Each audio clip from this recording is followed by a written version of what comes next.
Salam əziz dostlar, biz əvvəlki dərsimizdə faylların tərkibi haqqında əməliyyat ardıcıllığını öyrənmişdik. İndi bugünkü dərsimiz faylların deyil, qovluqların tərkibi haqqında informasiyanı öyrətməkdir və bunlara baxmaqdır. Bunun üçün daha çox fayla və qovluğa malik olan istənilən qovluğu ekrana çağırırıq. My Computer pəncərəsinə ekrana çağıraq, lokalni disksiyaya daxil olaq və konkret program files qovluğunun tərkibi haqqında informasiyanı incələyək. Bunun üçün üzərində sağ düymə sıxıldı və svojstva səthi seçildi. Beləliklə, qovluğumuzdakı tərkib pəncərəsi ekrana açılır və buradakı rəqəmlər durmadan dəyişir.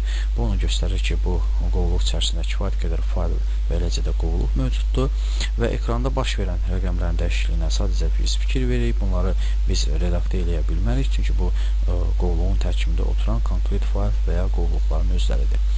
Diqqət edirik, qovluqların tərkibi pəncərəsi faylların tərkibi pəncərəsindən əsaslı surətdə fərqlənir. Birinci ona görə ki, burada tip anlayışı bir qədər fərqlidir. Gördüyümüz kimi tip sahəsində yazılı file folder, bu deməkdir ki, fayllar saxlayan qovluqdur.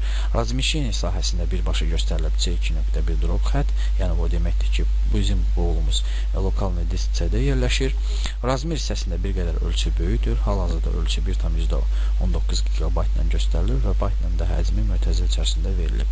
Və əsas məsələlərdən biri sodержить hissəsidir, yəni içərisində olan faylların və qovluqların sayıdır. Hal-hazırda fayl sahəsində 7256 göstərilir, yəni bu deməkdir ki, 7256 dənə fayl bu qovluğun içərisində var və public hissəsində isə 550 dənə göstərilir, yəni 550 dənə qovluq hal-hazırda program files qovluğunda mövcuddur.